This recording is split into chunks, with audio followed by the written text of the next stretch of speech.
So last time I showed you the proof of this derived from the just from the definition of the Brakke flow. I hope this was very clear.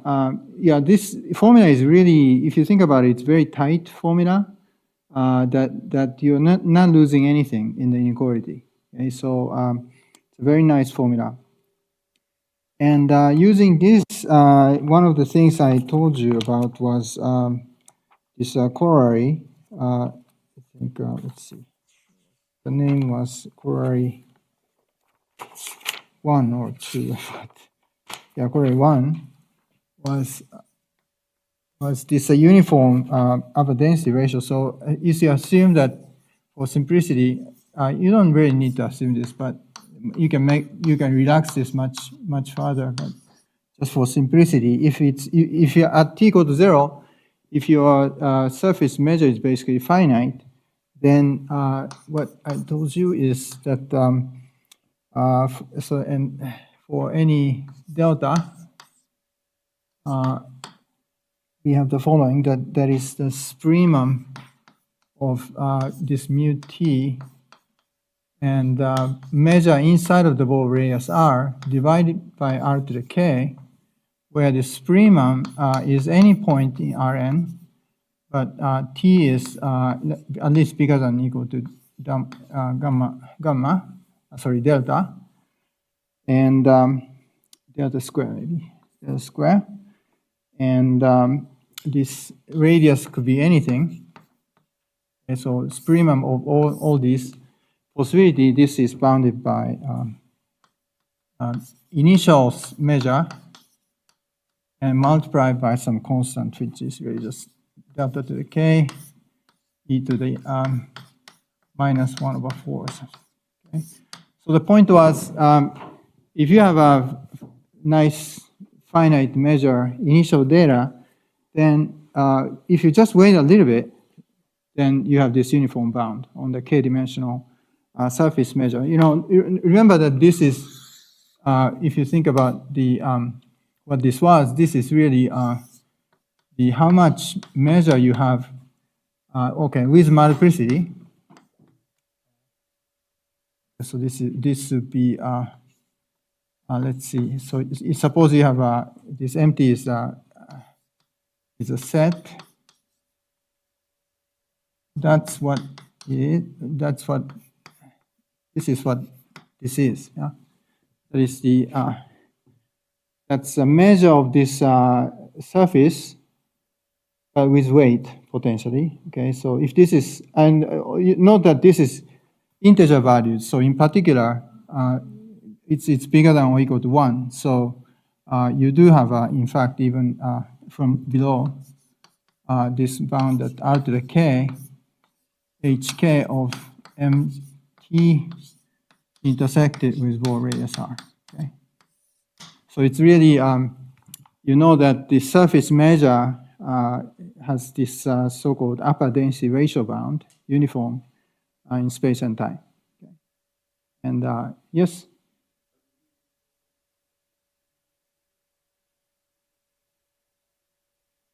Yeah, this one's actually, okay, so that's right. Yeah, good point. That is, here, I'm not particularly assuming anything about this initial data, actually. Yeah, any radon measure.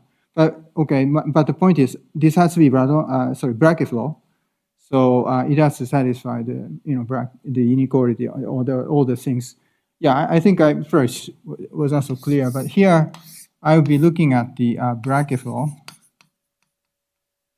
Brakke flow that is mu t, where t is from, let's say, 0 to infinity, okay, if you like. So in this range of time, I'm assuming all the assumptions that I was making for the Brakke flow, okay? So, and, the property of this Brakke flow was for almost all time, it has to be so-called k integral measure. But at t equal to 0, maybe, you may or may not be, you may not have this k integral variable. So it could be just any radon measure, in fact. Yeah. So it's could be like extremely complicated stuff. yeah, potentially. But the great thing about the Brakke flow is it just immediately kind of, smooths out. Yeah, become more like k-dimensional surface measure. So, and of course, as you see, when time gets small, of course, this number become very small. So, this number right-hand side may become very large, but at least it's got a finite number. Okay, so that's some very nice property. There are other nice properties, but because of the amount of time I have, I will skip many things, which actually taught this course last year at my school, and skip many things. Well, one thing which I just mentioned quickly is that yeah, okay, maybe not so quickly about this fact. That the next things I'd like to say. So there are many very nice properties about this Brakke flow, but so I just pick a few most important property perhaps. And the next property that I maybe okay, this may not be the most important property, but it's a useful property, and maybe just to show the power of the geometric measure theory. I just tell you about this one. That this Brakke flow is a compact category in the following sense. So so if you have a say sequence of Brakke flow, then you can take a subsequence which converges to some Brakke flow again. Okay, so this kind of property is very important for analysis. Compactness is really the sort of a benchmark of analysis in some sense for many problems. So, so suppose we have a sequence of Brakke flow. Suppose we have let's say mu t, and here's I is the index which indicates the sequence. Okay, so I is 1, 2, 3, and so forth, and is a sequence of the Brakke flow.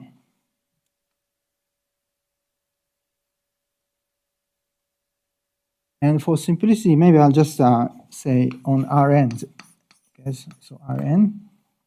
Well, okay, here I don't really need that. Sorry. So maybe just say in U, in Rn, and such that for any compact subset of U and any compact interval of interval which could be infinite length.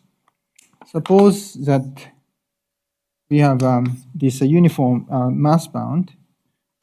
Okay, so I'd like to assume that you have this, then supremum over T and index I, mu I of T of K is finite. Okay, so and this is assumption. So what I'm assuming is that the basically in a compact region, the surface measure is uniformly bounded. Okay, so that's not so difficult assumption. And this is a kind of situation that you can often assume, because mean curvature flow is, after all, it's a sort of a flow that reduces the measure, right? So typically you have this kind of property, okay, locally at least. So let's assume this. And then the claim is that then you can have a subsequence which converges. Okay, so then there exists a subsequence, and let's put this index mu Tij or something. So Ij is a subsequence.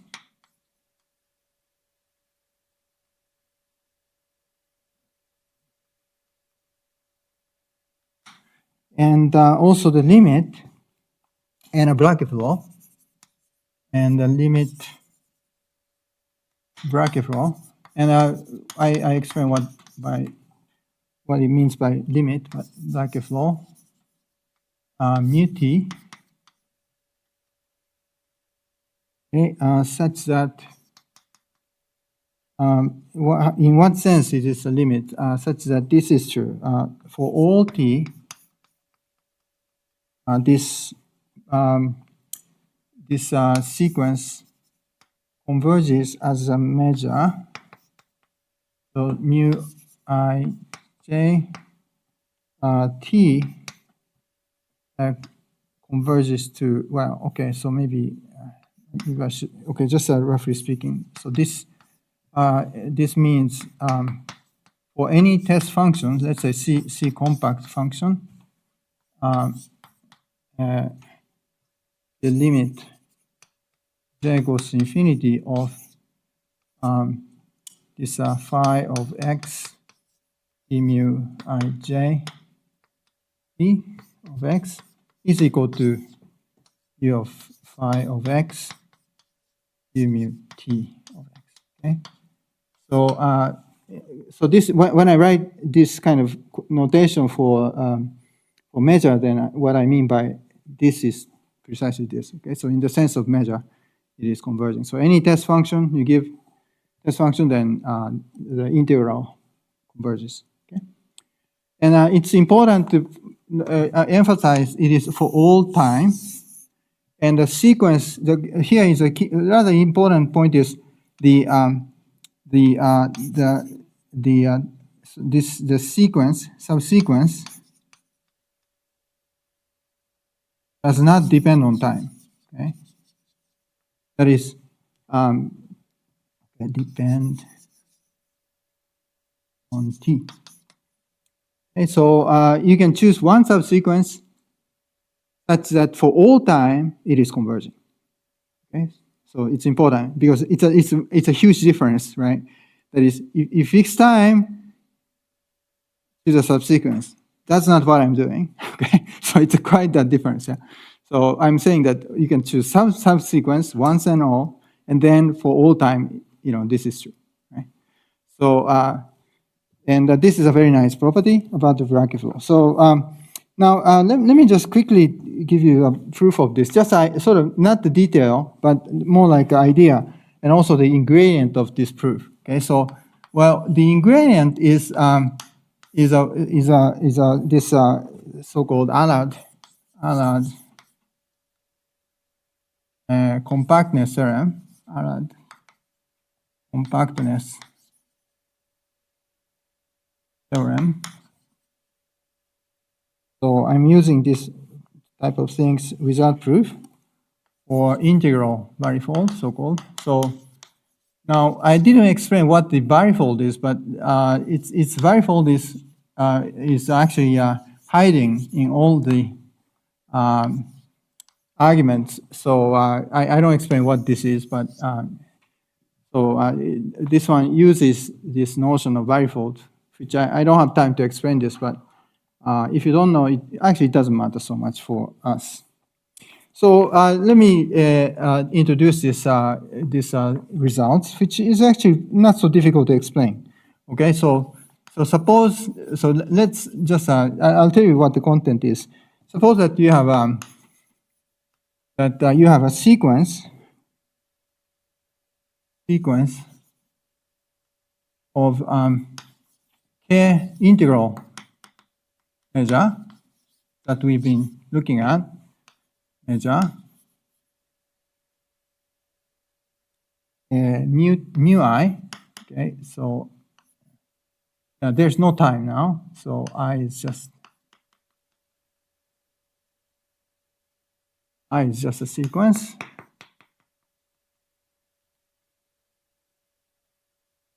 So let's see. So you have a sequence. Suppose that a sequence of k integral measures satisfies that the following, that for any compactly supported, any compact set, we have the following. That is, we have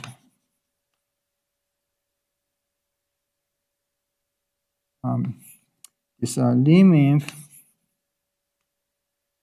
of I goes to infinity of let's see, of mu I of k. So it's the surface measure is bounded uniformly, and also this h. Actually, it doesn't have to be square, but for our purpose, I just let's assume something stronger. Okay, this is finite. Okay. So here I'm assuming that the this k integral measure has a square integrable mean curvature vector. So implicitly, I'm assuming that each mu I has has mean curvature. Well, you know, this notion that I explained last time, generalized mean curvature vector.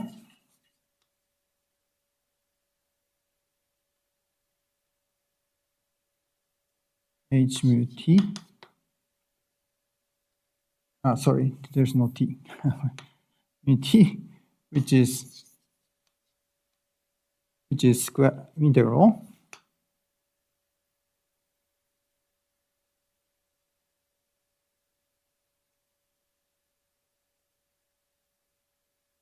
Okay. So this is writing by this. I'm assuming that. Okay. So it's not just k integral, but also this square of the mean curvature vector exists, and it's a square integral. Okay. So under this assumption, so this Arnold's compactness theorem for integral manifold tells you that this class of k integral manifold is actually compact. Okay, under this rather weak assumption. So then conclusion is that there exists a subsequence, and that's again, maybe I write this mu ij, and a limit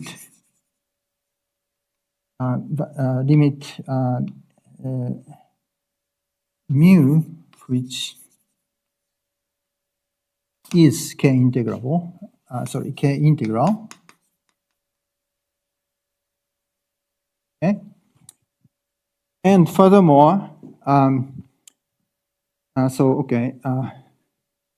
here, okay, I hope I don't have to write this again, but when I say this, this is exactly what I wrote there. Yeah, so limit of mu ij is equal to mu. Okay, so that's what I mean by this. Okay, and also this lower semi-continuity property holds. H of mu square. Okay, so maybe I should have for any compactly supported function, C compact, I guess U, and non-negative, we have this lower semi-continuity. I of H mu square is less than or equal to lim of okay, maybe I should go to the next slide. Is less than or equal to lim of H mu ij squared d f I d mu ij. Okay, so that's what that's the conclusion. Okay, so I would like to emphasize what is the point here. So the one key point is, well, okay, maybe I'll start with something simple. Whenever you have a sequence of measure, radon measure in this case actually, whenever you have a sequence of measure with measure being locally uniformly bounded, there's a well-known compactness theorem of a radon measure. There's always, radon measure has whenever you have the bound like this, you can take a subsequence. This radon measure has this compactness property. Okay, that's well known. So the existence of such, converging sequences is trivial. okay, for radon measure. This was no. So the point here is the fact that this limit is this K integral. That's the most important point. Okay? Because the limit of, we know that the limit is radon measure, but radon measure can be quite arbitrary. But what this is claiming here is that this limiting guy is really like a surface measure. You see, when I say K integral, that means, you have the theta, that's the multiplicity function, which is integer valued, and also rectifiable set, right?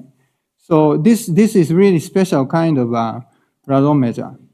So what this is saying is that if you have this guy, but also this extra assumption on this mean curvature, then the limit is going to be a nice surface measure-like object. That's the point. Okay? And also this and the limiting limit has also generalized mean curvature vector. That's also part of the claim. And this behaves lower semi-continuously. Okay? I hope that's very clear.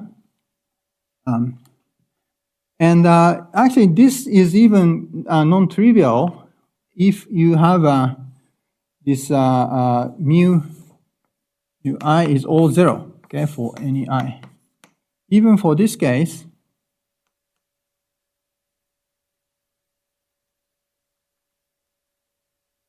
it is non-trivial.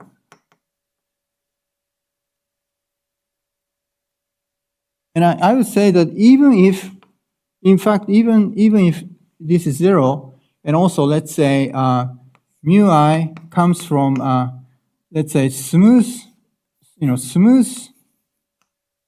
minimal surface. Okay, suppose that mu I comes from this mi is let's say smooth minimal. Minimal means mean curvature equal to 0, so minimal. Even in this case, it's actually non-trivial. Suppose you have a sequence of minimal surface, okay, K elements of minimal surface, and so since it's minimal surface, mean curvature is 0, so this part is just 0, okay? So this part is no problem. Only thing you're assuming is just you have a finite, uniform bounded surface measure. Suppose it's even smooth, okay? But now, if you have a sequence of smooth minimal surface with finite measure bound, it's non-trivial, actually, to prove that the limit is going to have this property. Okay? So even that case is non-trivial. So, but this result actually goes much farther than just a minimal surface case, right? So you have this kind of surface measure bound, but also mean curvature bound. Then you have this property. Okay? In fact, I must say that this is actually quite strong assumption. And for the people who know about this type of things, actually the first variation bound is actually good enough.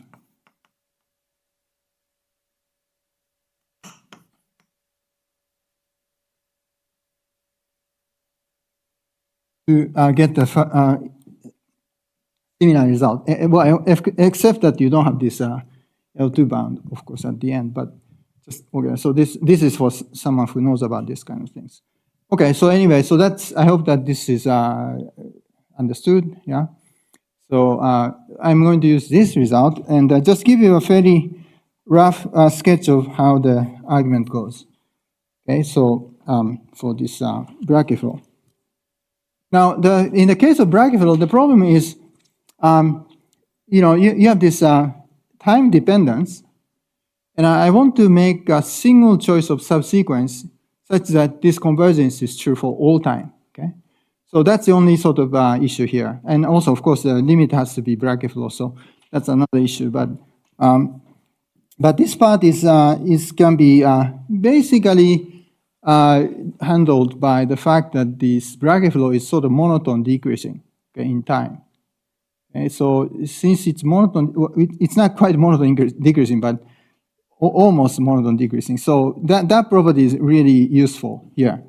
Okay, so let me just give you some proof of idea proof of this theorem 4.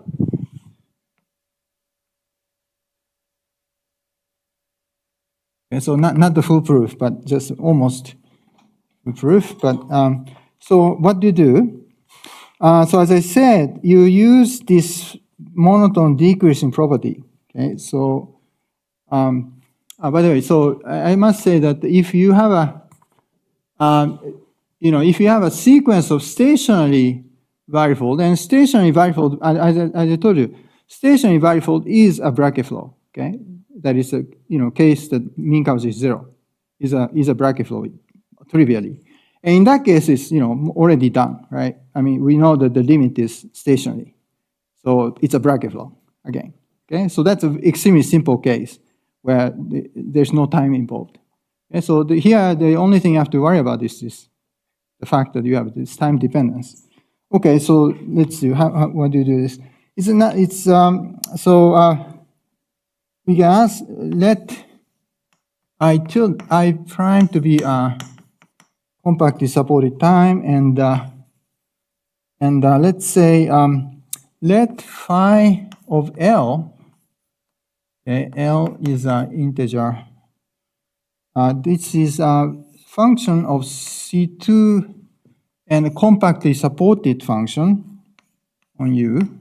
Okay, so that's but non-negative value. Okay. This be let this be let's see, let this be dense set. Okay, in the topology of uniform topology within this continuous function. Okay, so within the compactly supported continuous function, you can choose a countable dense C2 compact functions. Okay, dense meaning with respect to uniform L infinity bound. Okay, L infinity, which is a fairly standard known results. Okay, so I choose some dense nice functions. You can make it, of course, C infinity if you like. And for each I and L, okay, we set function f to be I of L of t to be this function mu of let's see, here maybe t is not good, s maybe, mu of s of phi of L. So this is integrating phi L with respect to this mu at time s. Yeah, we have an index, I guess, here. I minus s times the this is the second derivative of phi L infinity times the spurium of t in I prime and a j 1, and here's mu of jt and support of IL, I guess, just to be clear.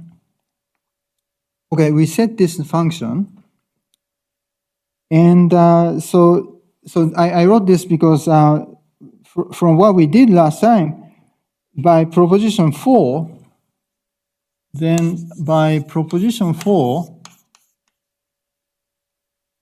we know that this function is actually monotone decreasing function. Okay, this FIL. So it's exactly, this is what we proved last time. This is monotone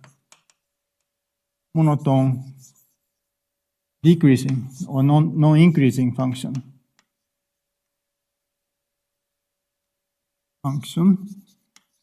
of S. Okay, on I prime.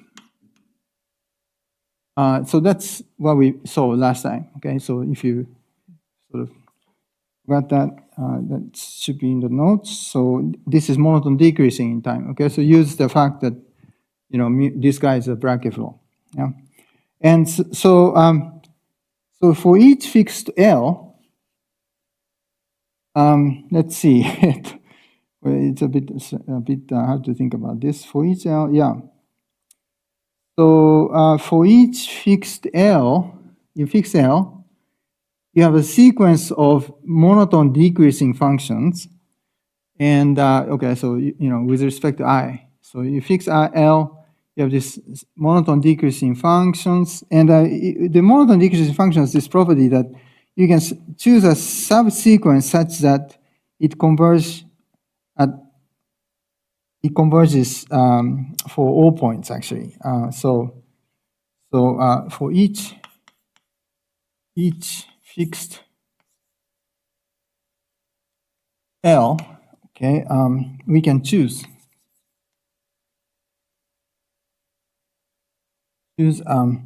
subsequence of I, okay, such that this Fi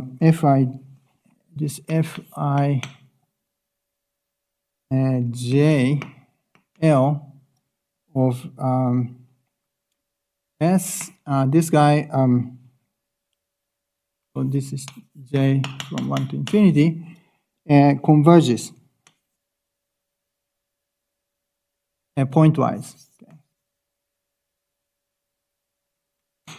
on I prime. Okay, so that's some sort of exercise kind of things that whenever you have a sequence of monotone decreasing functions, saying you just sort of, well, what you can do is you can choose first like rational points, and then you choose, and by the way, it's also bounded too, because of the, once you fix L, this is bounded, and then also this is also bounded, right? Because once you fix this, we have the finiteness of the measure. So, this part is bounded too, uniformly. So it's a uniformly bounded monotone decreasing function, and you can always do this some little exercise type of things that you can choose a subsequence which converges at pointwise, okay, with respect to S. So that can be done, and then by further diagonal argument, by further diagonal argument, basically we can choose a subsequence such that this sequence converges. Again, you have to make a choose a subsequence.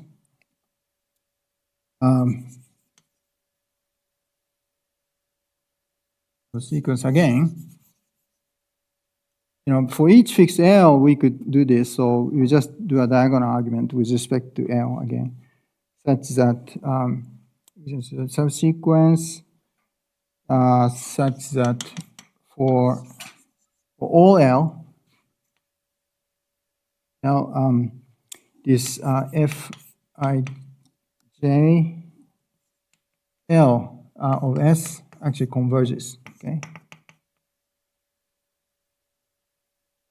pointwise.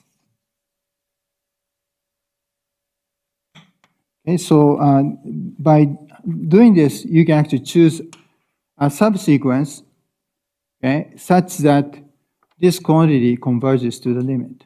Okay?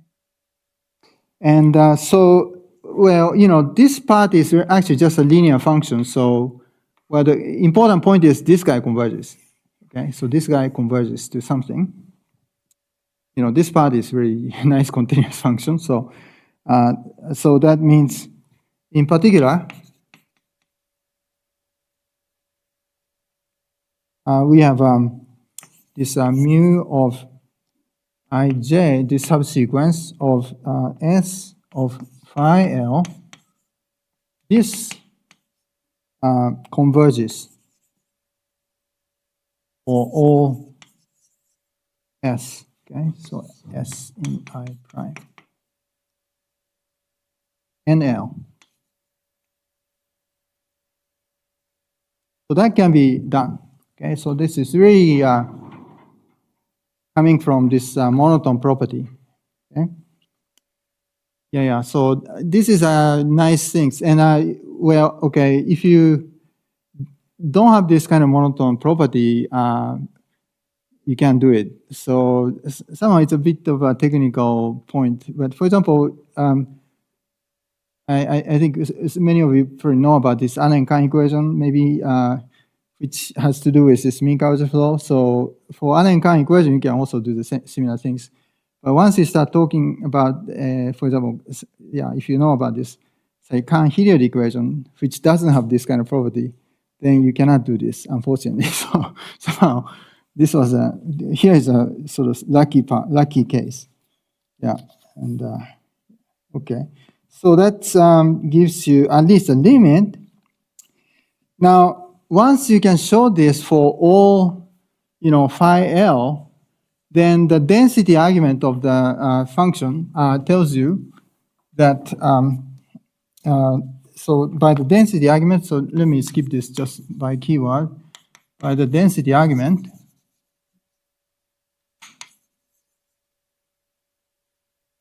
one can also prove that this is true for all compactly supported function. Okay, we could do this for C2 dense set, but once you can do that, then you can do it for continuous function by approximation. Yeah, because this can be approximated by any C2 compactly supported function. So argument goes like that, and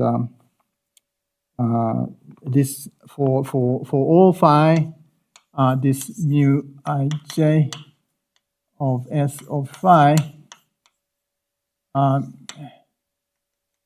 also converges, okay? Converges for all S.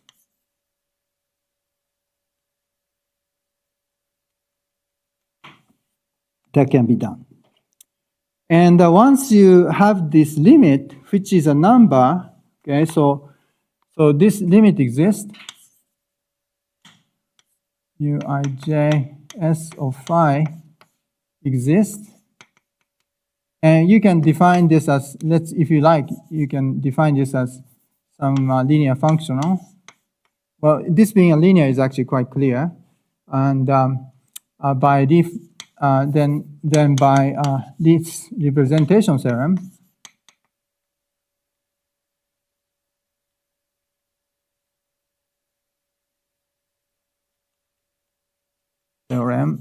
we have some measure, which is a limit of this guy. Okay, so mu of phi, and so that's roughly the first step. You can just choose this. You can have this limit, okay? And of course, then after that, you can do another diagonal argument to have this I tilde to be I, okay? So maybe I'll just, I tilde can be changed to I by diagonal argument, another diagonal argument.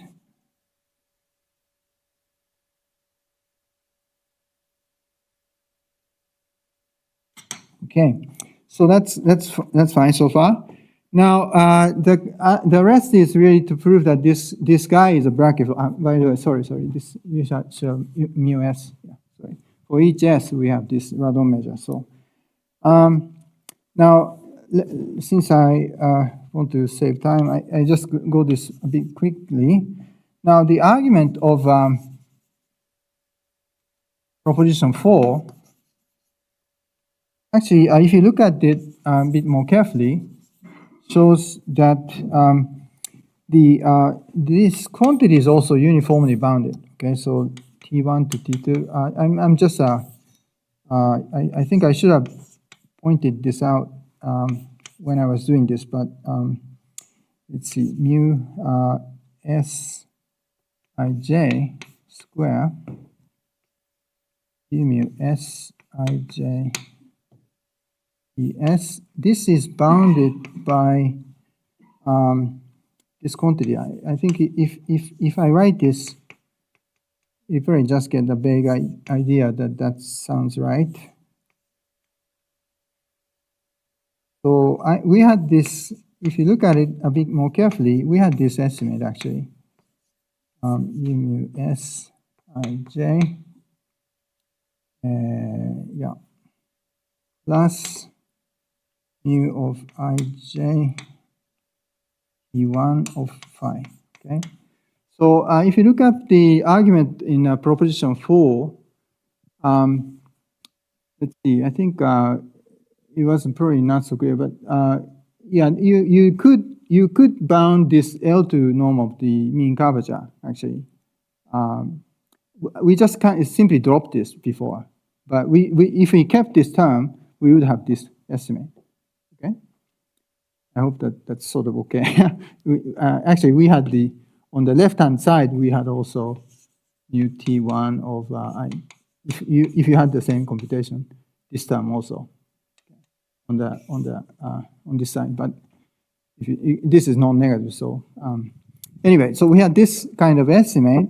So the point is, we do have this mean curvature, L2 control at least.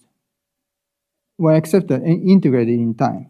Okay, so now, so because of that, and also note that this right-hand side, this quantity is uniformly bounded, independent of the sequence. Actually, this number is bounded from above. The measure is finite. This measure is finite. So this quantity is actually bounded with respect to J. So by Fatou's theorem, so by Fatou's lemma, since this is bounded, at least the lim inf of this quantity, phi of h mu s ij square ij s. Okay, this quantity is uniformly bounded. Okay. This is finite, okay? You see, this right-hand side is uniformly bounded, so, Fatou's lemma, you can put the lim inf inside, right? So, and that's integrable, so that means it's finite, okay? So, Fatou's lemma tells you this. Okay, so because of that, you see, you have this estimate for all S. Sorry. Yeah, but the Fatou's lemma, sorry. For almost all S, I guess. For almost all S, okay. We have this estimate. Yeah, not for all, but at least for almost all S, we have this finiteness, and also mu S of ij. This is also bounded, okay, by the assumption. This is also bounded.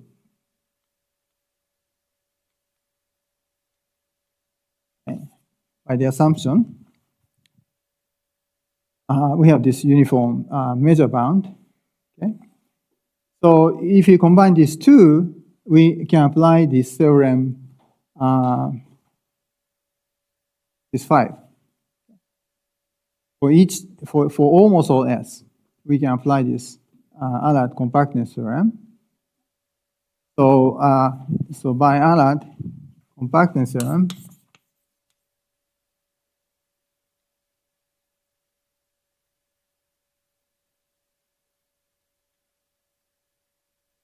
what we can conclude is that for almost all S, we have this mu S to be is K integral. Okay?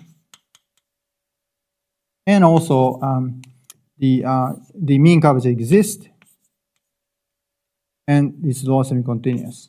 Okay, so S is less than or equal to lim inf of phi of h mu Sij. Okay, so we have this for almost all time. Okay, so it's a bit interesting. We probably don't get it for all time, but at least we have almost all time for this property. But that's of course what we need, right, for Brakke flow. So yeah, and so that gives you this property. And so we proved this. You have this K integral. So the last things you have to prove is to prove that this guy is actually a Brakke flow. Okay. Now, for this to be a Brakke flow, remember that Brakke flow had the four property. Yeah. One is K integral almost everywhere, but we just proved it. Almost everywhere it's K integral, so that's the first one. And the second one was uniform finiteness, but which also follows from our assumption. It's a uniformly measure locally. It's measure is finite. And the third one is the existence of the mean curvature, which is L2. And this is precisely, you can get it by just integrating in time. ds is ds. And then you can take this outside, and we know this is bounded. Okay, so we also have this space-time L2 mean curvature. Okay. I hope that's fine too. So the last thing is the last, number 4D. The fact that this is a Brakke flow. And remember, the formula we had for this Brakke's inequality, we call that Brakke's inequality. Remember that the, let's see, right-hand side, we had this evaluation of measure, right? So we had this phi of x t1 d mu s. Okay, so we had, sorry, maybe two. We had this kind of things on the left-hand side. Okay, and that's less than equal to t1, t2, dt, and number of phi minus phi h mu s, h mu s, phi t s. Okay, so that's what we want. Okay. Now we know already that the mu I, if it's mu I, then we already of course have this property. Okay, because the mu I is a Brakke flow. We have that. So we want to send I or well, j, whatever. We want to send this index to infinity. Now, because this measure is converging for all time, mu s, this guy and this guy just, you can let this guy go to infinity. And you have the this satisfy for mu s, because, you have this converging to this. That's a property of this mu. So the left-hand side has no problem. Okay, I hope that's clear. Use convergence. Okay, so let's see, what else? Now we have this guy, this is quadratic, h square, but actually this one is precisely, it's okay because you have this quantity, this guy here. It is lower semi-continuous, but that's good enough because we have this inequality, but in a good direction. Okay? It may increase, I'm sorry, this mean curvature square may decrease, but if it's decreased, it's okay because, this part becomes bigger with minus sign. Okay? So this quadratic term is okay. And also, this term is okay too because for each time, it is converging. Okay, so this last one is okay. Now the remaining one is this guy here. But this one is a bit nicer in the sense that it looks like kind of like a linear dependence. It's a test function dotted with mean curvature. So this one is a little bit easier to handle, and you can actually prove that this guy converges to the limit in a nice way. Okay, so I'm going to skip this part, but if you're interested, my book explains this part. Okay, so the proof goes like this, and that's a rough idea of the proof. Okay, so I hope that's fine. Any question at this point? Maybe maybe halfway through. Yep.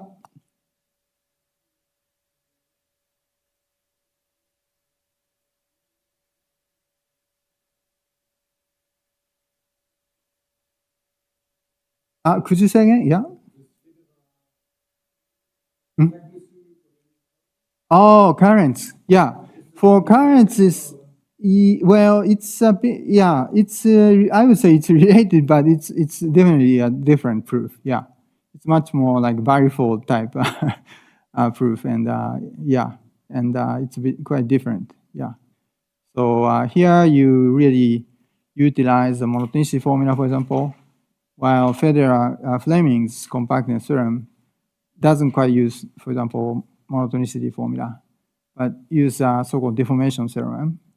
And yeah, yeah, in that sense, it's quite different. Yeah. Mhm.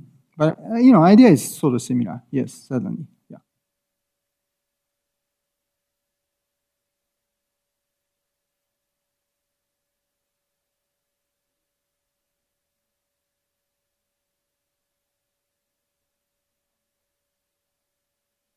Mhm. Mhm. Yeah, yeah, yeah. Yeah, yeah, yes, certainly, yeah. Hmm. Yes, it's yeah. Uh, well, you might want to do something sharper than this estimate, but yeah, yes, certainly, yeah. Mhm. Okay, I hope that yeah, if not the total detail, but yeah, I hope you get some idea about this, uh, more like illustration of the argument. Okay, so let's continue. It's the second half. Slight intermission now.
In some sense, this monotonicity formula is very powerful, and but it's a bit, perhaps it's a bit special too. So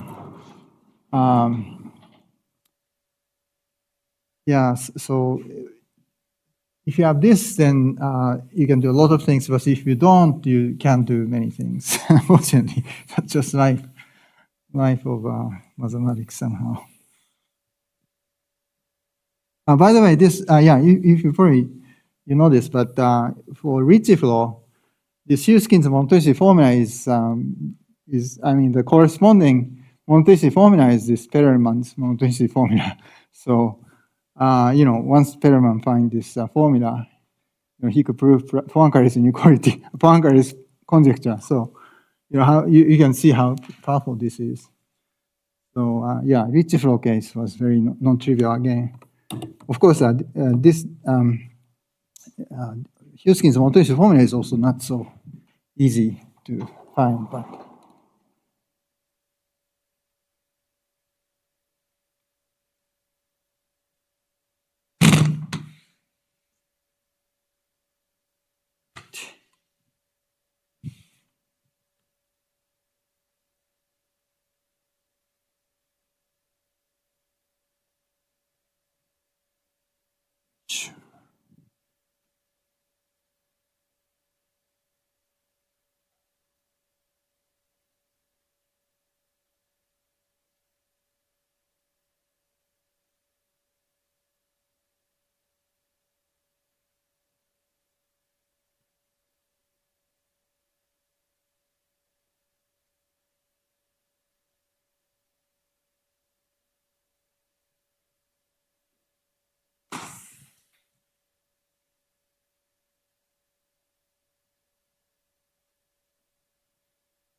Okay, so let's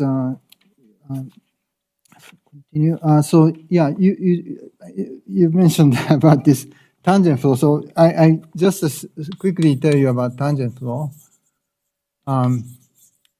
So I don't have time to talk about this so much. So let's assume that so using this compactness theorem, for Brakke flow, there's this notion called tangent flow, which is similar to so-called tangent cone for minimal surface, very analogous, I must say. But so suppose that let's say for simplicity, T is well, it doesn't have to exist for all time, but let's see, maybe I'll just stick with this. Is a Brakke flow. Brakke on, let's say, Rn, just for simplicity, and and also maybe assume, well, I guess it's probably not quite right. Let's see, yeah, okay. What would be a good things to do? Yeah. Now let Ri to be a sequence converging to 0. Okay, so let's see. Is a limit Ri is equal to 0. And let's fix a point and time t0.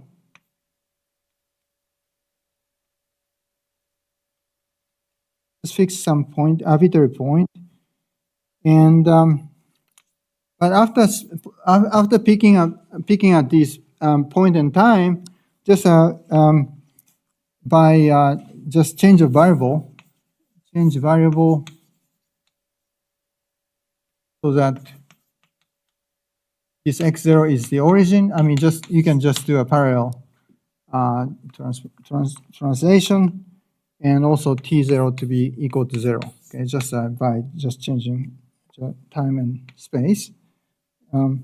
Now we can do the following. We do a so-called parabolic rescaling.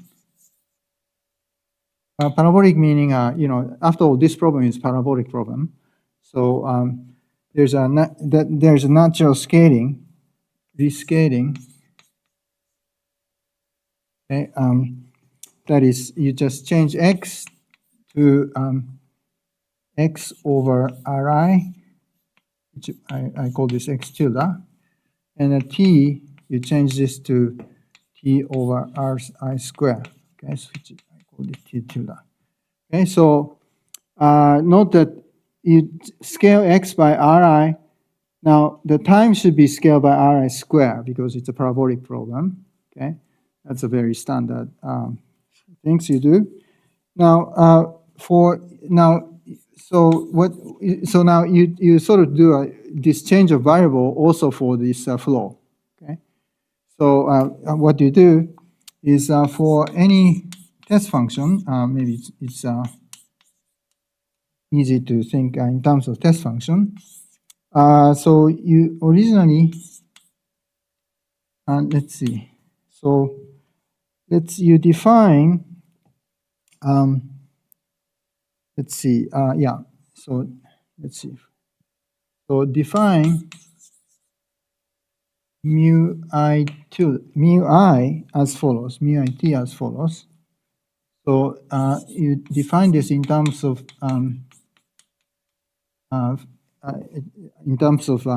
how it acts to this test function.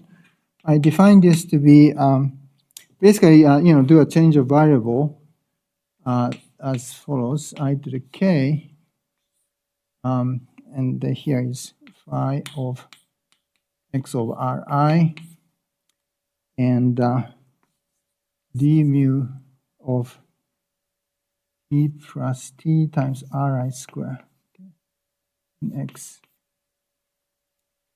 So if you do the change of variable like this, well, I don't know, maybe it's not so clear, but if you do change of variable like that, sorry, I guess here is a t tilde. sorry, here's a T tilde. Okay. Now T tilde becomes, TRI square. Wait a minute, that's not right. Okay, that's a bit strange. Let's see. TR squared, this should be right. Is there's something wrong? Get confused always about this.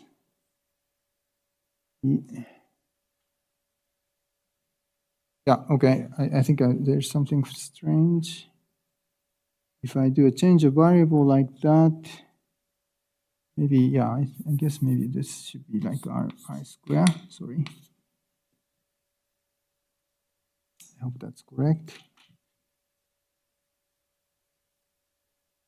No, sorry, I guess that's the right one, yeah. Yeah, that should be right, yeah. So, yeah, T tilde become, yeah, like that. This will become T. Yeah, I hope that's correct. Okay, so if you do this change of variable like this, you can actually prove using corollary 1, one can show that this guy has locally finite measure. Okay, so sorry, mu I T tilde as locally finite measure. What I meant by uniform finite measure. That is, mu I T tilde of k sup of I. This is bounded by some number. Okay. The point is yeah. Sorry. Maybe I should be clear. For all small or large I guess, large I. Okay. Because the point is, you see, this is really measuring the ball radius Ri. Okay, roughly speaking, of the order of ball radius Ri. And we know that the measure inside of the ball radius Ri is Ri to the k times some constant. Okay, so this quantity is actually bounded uniformly in I. Okay, so roughly that's the point. Okay, so the point is by doing this parabolic rescaling, you end up having a sequence of basically Brakke flow again. Okay? This is parabolic rescaling, so this being a Brakke flow doesn't change. Actually, well, okay, it's not so perhaps clear, but you can check that. And under this parabolic rescaling, you have a sequence of Brakke flow, which is what you're doing is as I goes to infinity, you are kind of expanding the pictures, okay, magnifying the pictures, and you're looking at the smaller and smaller scale. And you can prove, okay, so by Brakke's, by compactness theorem, that is theorem that we just saw, I'm not going to do this, but by theorem we just saw, just 5, I guess. No, 5. I guess 4, yeah? By theorem 4, there exists a subsequence of this rescaled Brakke flow, okay, and the limit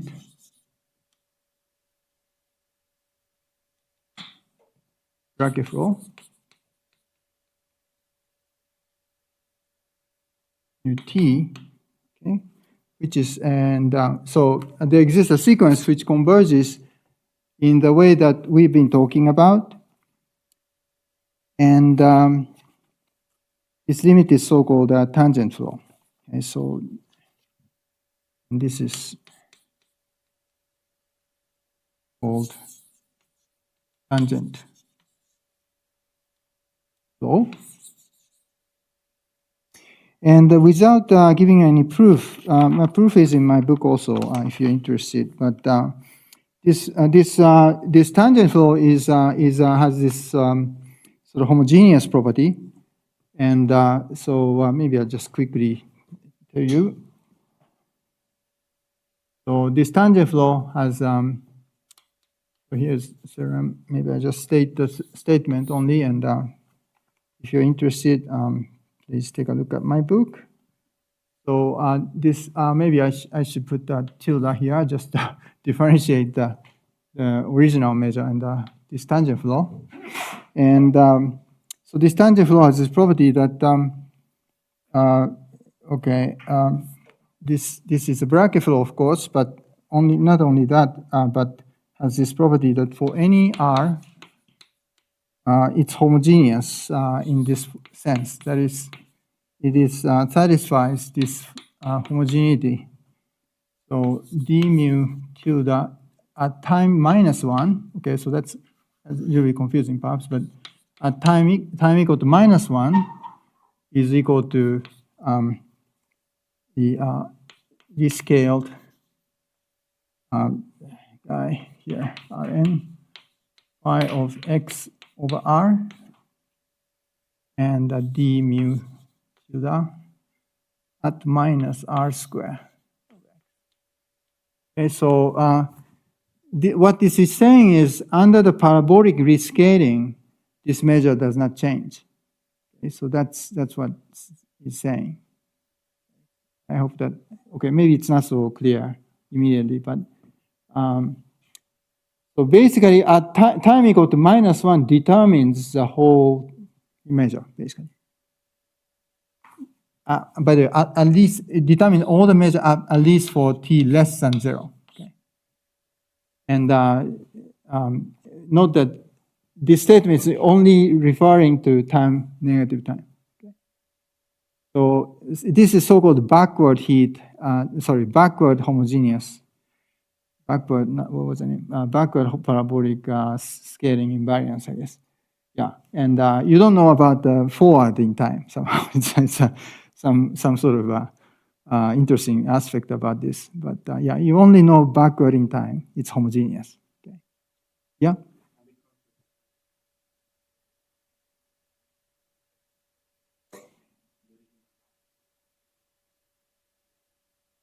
Right.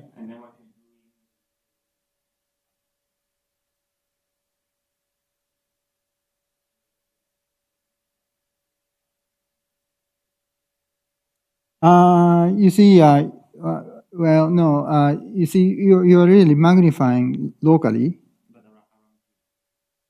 Well, okay, no, what I did here is that I do a change of variable so that, you take point, t0, and then I set this time to be, by just shifting t0 to be.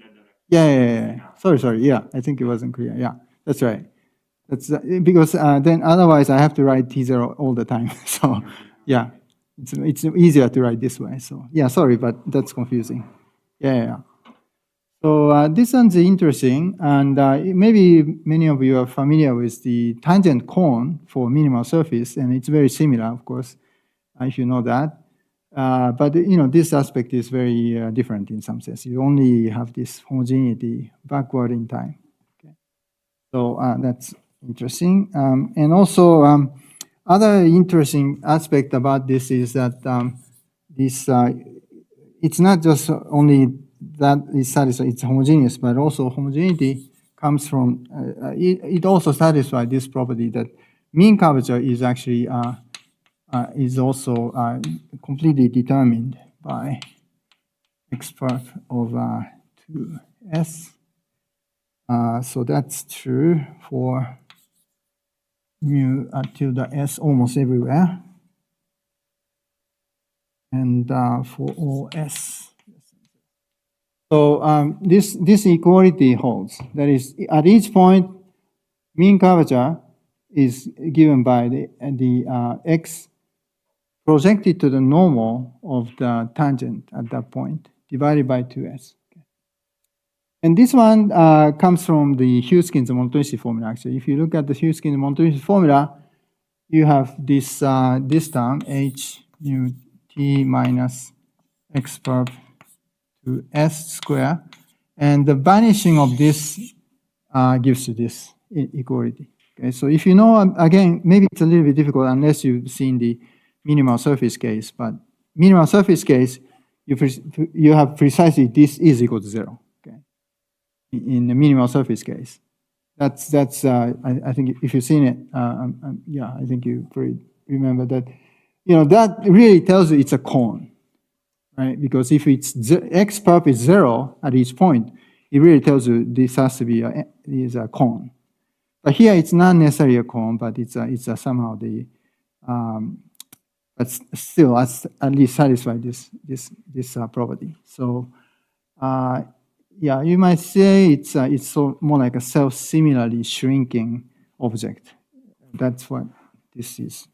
Okay, so if I have time, I could give a proof of this, but since I don't have time, so I'll just skip this also. And again, my book explains this somewhat in detail. So, okay, so now for up to this point, I think I gave a fairly sketchy summary of some of the known property about the Brakke flow. But for the rest, I think I'll talk about the I was thinking about what would be the best, to talk about, because there's so much things to talk about, so it's hard to make a choice. But maybe I thought that regularity theory could be one, but maybe it's very perhaps more interesting at least to see this existence part, because the way I construct the solution is very complicated. It's quite complicated, but it is somehow more aligned with the original idea of Brakke's construction, and I feel like it's something that's very interesting. I mean, this theory is really developed by Brakke, I must say, but a lot of detail was not really filled in, so I sort of get data all the filling in. So, but I really feel like this is really great, interesting theory. So, for the rest, I'd like to more or less talk about the existence part, and so existence theorem. And this result is mostly the one I did with Kim, Lami Kim. And it's a paper appeared in, let's see, 16, maybe 17, I think. And then also I have another paper with Salvatore Stewart, which improved a little bit on the, so I think it appeared maybe last year, or maybe not this year, but last year, I think, or the year before. And this is the basically the theorem that's really based on the idea of Brakke's original construction.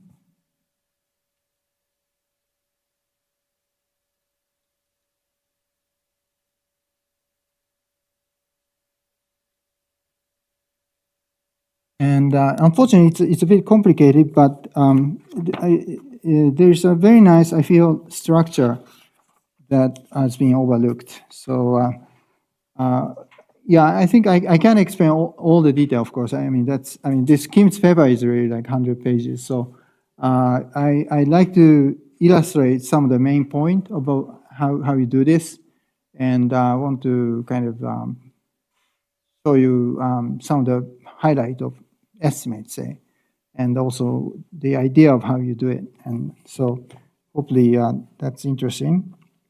So, but first of all, let me explain the result itself, okay? And then I'll talk about the result, I mean the proof, okay? So The idea is, first of all, that what we wanted to do is to construct the so-called multi-phase mean curvature flow. So, and this is actually, I believe that the Brakke's original idea was really trying to do this multi-phase mean curvature flow, where you have sort of a so-called crystal grains, and crystal grains moves. So you'll be looking at some sort of domains, and each domain is a sort of a one crystal with the same orientation, and these crystal grains has a boundary, and the system has this energy which comes from the basically this surface area of this boundary. Okay, so system try to reduce the surface area by moving in the direction of the mean curvature vector. So but this kind of grain boundary has typically singularity of typically like this so-called triple junction, and so you cannot move this object in a sort of smooth category at this because you do have a singularity. Okay, so I think Brakke's idea was really try to have this solution in the class of this varifold, and but the way I described here. Okay, so so you have to first think about how to formulate this problem. Okay, now so it is an initial data problem. So initial data problem. So initial data. Well, there are many ways you can think of this problem, but the way we thought about is the following. So initial data is the one that you are given domain, okay, so which is open set, but finitely many of them. So let's see, for simplicity, by the way, so I will be looking at the hypersurface mean curvature flow, and higher codimensional case is again, it's not done really properly yet, so it's sort of open problem still. So n is a fixed, n is really the number of phases, okay, and fixed, okay, and these are non-empty open set. And and a mutually disjoint, okay, mutually disjoint.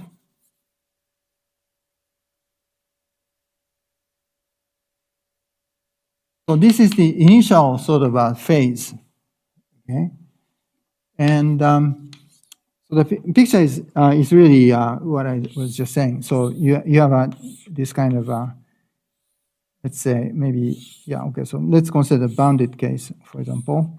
So what I'm saying is, initially I give this domain, sorry, 2,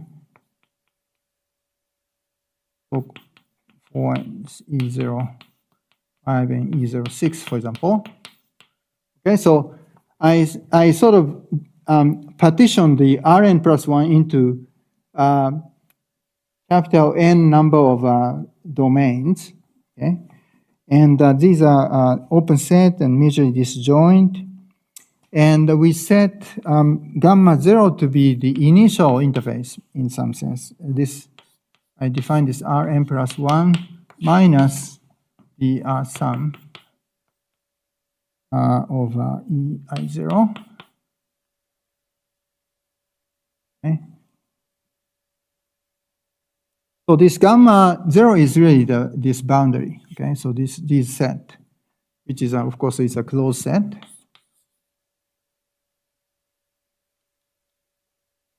Okay, I think it's clear. So you got these domains. The complement is these curves in this picture, yeah? And let's see, so what is the other assumption? That's not the only assumption. So assume the following, at least, okay? Assume that there exists some C1, some number, such that this is true. Okay, so if you integrate gamma 0 exponential function of minus C1x, for example, that's finite. Okay, that's one assumption. So okay, here is something. Okay, so this is saying that at least, for example, gamma 0 has locally finite n-dimensional measure. Okay, but it can also grow exponentially if you like, okay? Because you have this minus of some C1 times x. Okay? So it can grow exponentially if you like. So you know, it can be crazy at infinity. But for simplicity, let me explain in the case that this is equal to 0. Okay. So for simplicity, just for the simplicity, okay, we can do this. But for simplicity, let C1 equal to 0. Okay. So this means that basically the n-dimensional initial measure is finite. Okay, if it's 0, then it's just 1. So, let's work on this setting. Okay, just finite case. Notationally, it's easier to work with this. And the second assumption is also it's a bit it's minor, but I assume that also this gamma 0 is countably and rectifiable.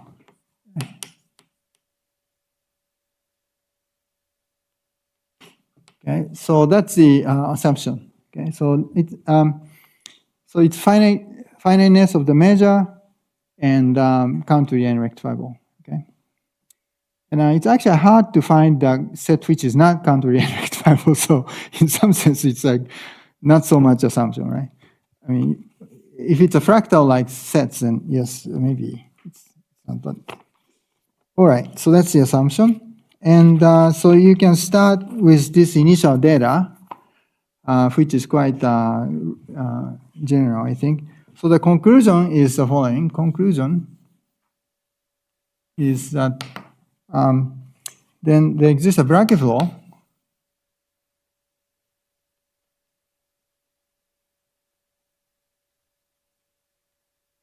with this initial data, basically.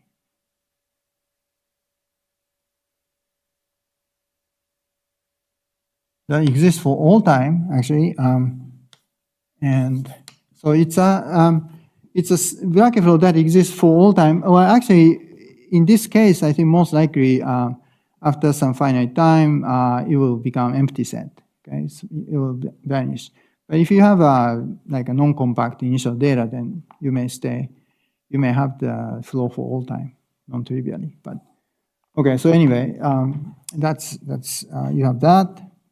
And also this set, which you can think as more like a phase function for each, this is an Rn plus 1 cross 0 infinity for each phase number, okay, with the following property. So you not only have a Brakke flow, which is this mean curvature flow, but also you have this so-called grains. Okay, that is this crystals moving, changing shape. Okay, and this SI is the that guy. That is this is open set. Well, okay, maybe I should say. So there are many property, but now, at t equal to 0, this is equal to Hn of gamma 0, okay? So at time equal to 0, you start with your given initial data, basically, which is, of course, natural. Right? You want to have this as initial data. So that's what's saying, it's initial data. But also, actually, it's this phrase not, and also if I assume additionally that the boundary of this initial surface minus the, and this one's a bit interesting, but now you have this notion of a reduced boundary. If this is equal to 0,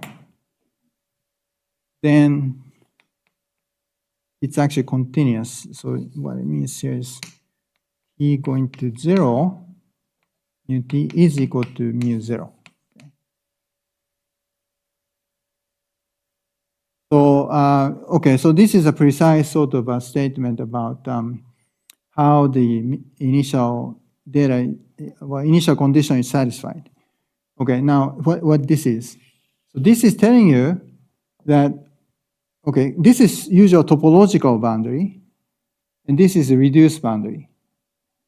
Now, what's the difference? So the difference is the following. So suppose you have this E01, and let's say the rest is E02. Now, obviously, topological boundary and a reduced boundary, in this case, coincide, okay? There is a possibility that you could have some line going in like this. Even if you have this line going inside, this guy is open set, okay, at least. But this piece is not part of the reduced boundary. I hope that, well, you have to know what the reduced boundary is, but okay, reduced boundary is a major theoretic boundary. And this line going inside, you know, both sides is E01, right? It's inside, sort of. So this piece is not, okay, so this guy, this piece is actually, it's in the topological boundary, but not on the reduced boundary, okay? So if you have this kind of things, I'm not claiming this, okay? But if you don't, well, okay, so phenomenologically, what is happening is, if you, so under the construction that we have, what happens is that if you have this kind of piece actually vanishes right away at t equals 0, with instantaneous vanishing occurs. So this piece just, you know, vanish as t becomes positive, so you cannot expect this, because, you know, there's a jump of the measure at t equals 0. Okay? So what I'm claiming here is that if you don't have this kind of thing, then at least it's continuous. Okay? So that's what it means. Whenever you have this piece, which is topological, okay, this is sort of a redundant kind of set in some sense, yeah, measure theoretically, because, you know, this guy is really almost like inside of this set. So what this is claiming is that if you don't have this kind of thing, then it is continuous. Okay, I hope that makes sense. So maybe one can assume this. Actually, in fact, maybe it's not a bad assumption. Actually, you could assume this from the beginning. Okay, if you like.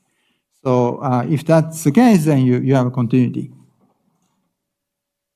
And let's see. So that's initial data. Okay. So what is this SI? This is a phase function in some sense. S1, Sn are mutually disjoint.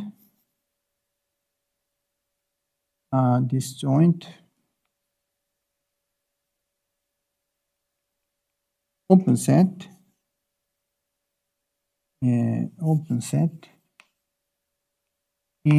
Open sets in Rn plus 1 cross 0 infinity, and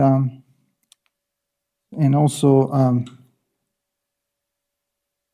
so this set is the sort of a phase function that is moving in space-time, and now for each I, we can set EI of t to be a slice. This is x in Rn plus 1, such that xt is in Si. And so you see this SI is a set in space-time, and I'm slicing this. Okay, suppose that t is this direction and the space is this direction. So you have this SI, and I'm slicing this by time t. Okay, so that's EIT, and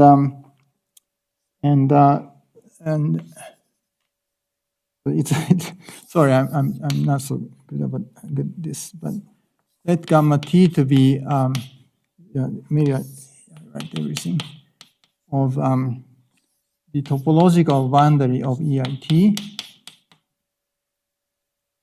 Then the claim is, yeah, I guess I didn't claim anything. Then EI of 0 is my initial domain, okay, I from 1 to.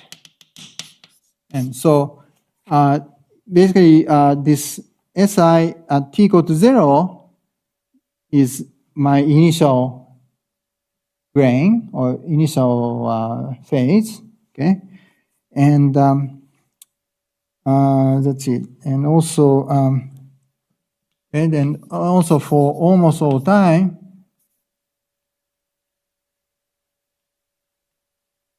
the relationship between this is the following. So mu t is actually the some theta. Well, okay, so this theta t. This is not derivative, by the way, so maybe I should put this above of gamma t. So this is a Brakke flow. The Brakke flow is expressed as this this guy, but with some multiplicity, possibly. So theta t is function, and this natural number function like that. Okay, so I think maybe I should draw a picture. So suppose you have two-dimensional, and here's t. Then you have initial. Say suppose that this is initial U01 inside, and then you have this kind of set, and this set is really this inside of this set is like S1. Okay. That's a picture you should have in mind. So this is E01, the initial, domain, and presumably, this is like evolving, and this guy probably shrinks to a point eventually. But inside of that is, I call it S1 basically.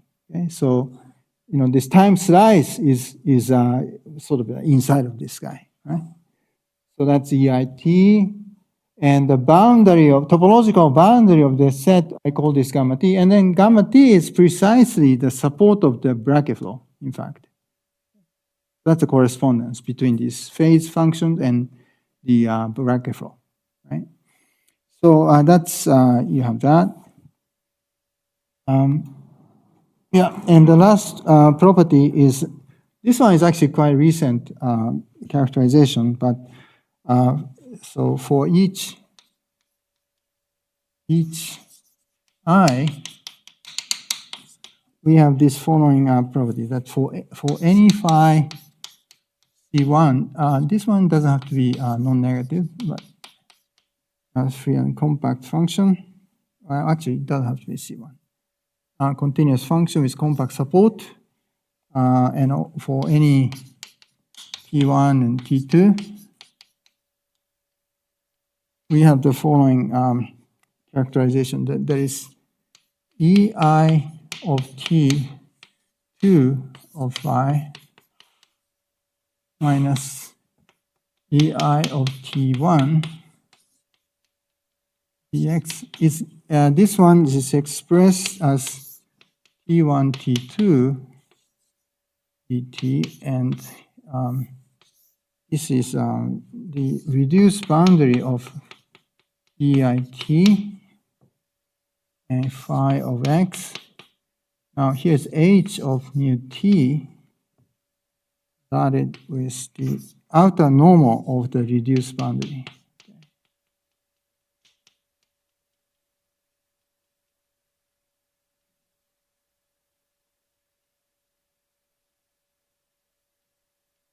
This is true. Okay. So this one's a little bit hard to see, but yeah, maybe I should say this is a unit normal, unit outer normal.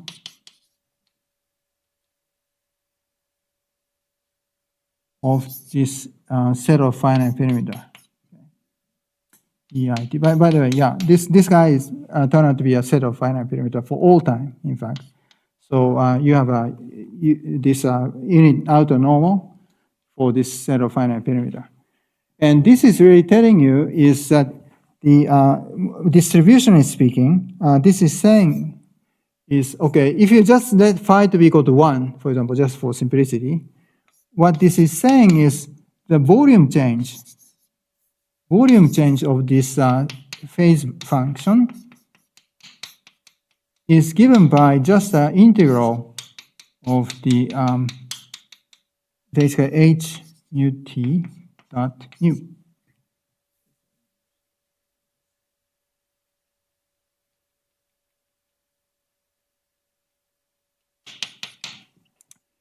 That's what it says.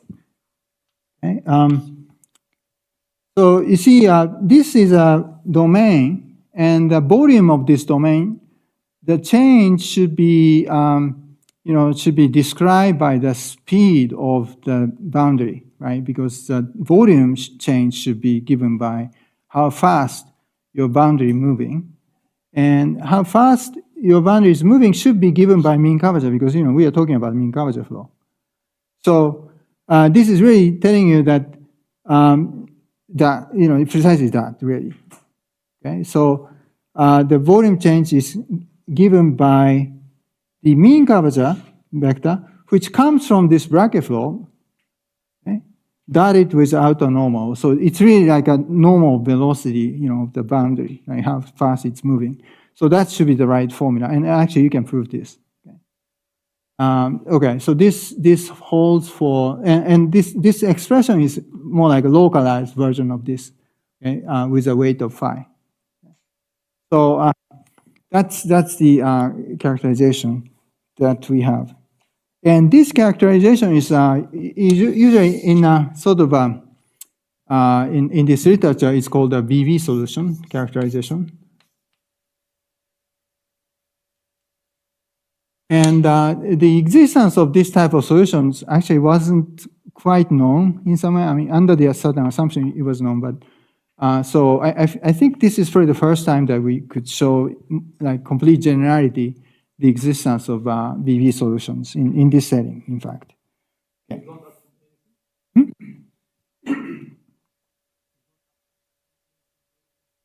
No, nothing. No, nothing, yeah. That's a point, yeah. That's a good point, yeah. There's no assumption we make here. This is true for without any assumption. Yeah, by the way, the last things maybe I should say is for all E, we also have this property that the finite perimeter measure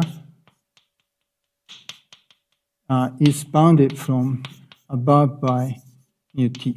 Okay, so this is as a measure. Okay, this is true.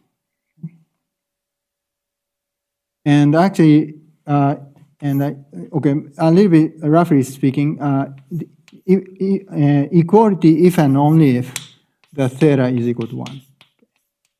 So in fact, if it's a unit density, or so-called, there's no multiplicity function, higher multiplicity function, then actually they coincide. In fact, well, I guess maybe it's not quite right to say this coincide, but sort of essentially coincide. Yeah.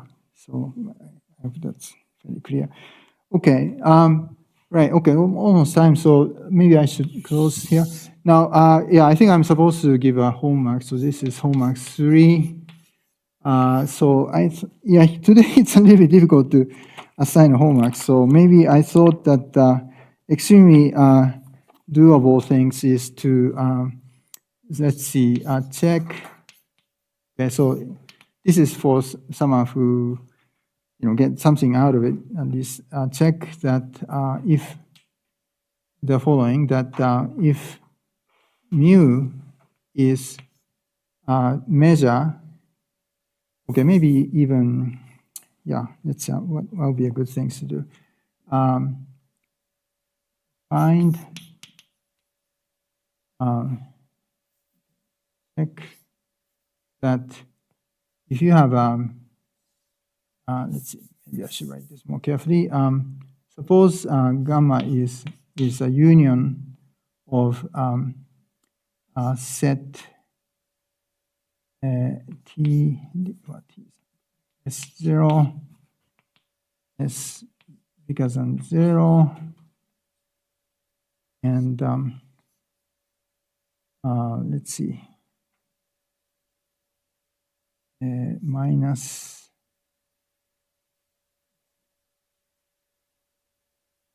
so basically what I want to do is 60 degree, right? So minus S plus 3S, I guess. And minus S.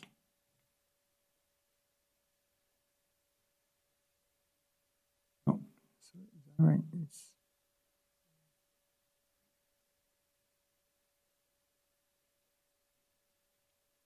Yeah, sorry, this is not so interesting, but just for sort of more like attendance taking.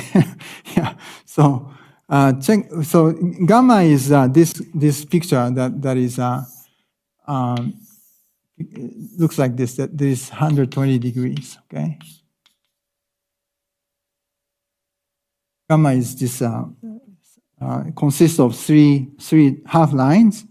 Then let mu to be the H1, the one-dimensional measure restricted to this gamma. Okay. Then check. Okay. Prove that the mean curvature of this is equal to 0. Okay. So, yeah. Okay. So this is really what is asked is really just a check.